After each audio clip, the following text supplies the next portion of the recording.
Амга-арена «Вызов Слободы». В Амге впервые прошел дальневосточный турнир по смешанным единоборствам. Зрители увидели 6 ярких схваток.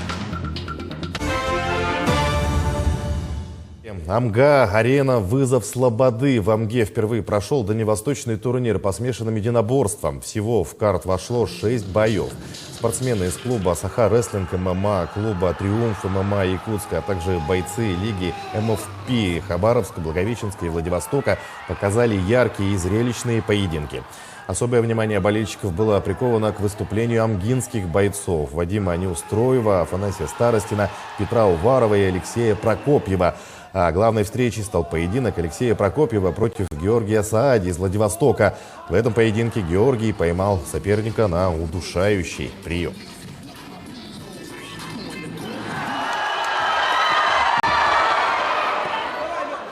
ММА занимаюсь буквально год, готовлюсь к этому выступлению, дебюту своему.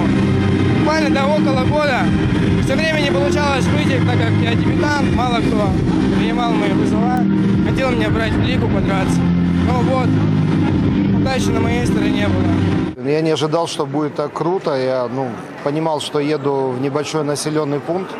Но что будет так организовано на высшем уровне, что будут такие шикарные болельщики.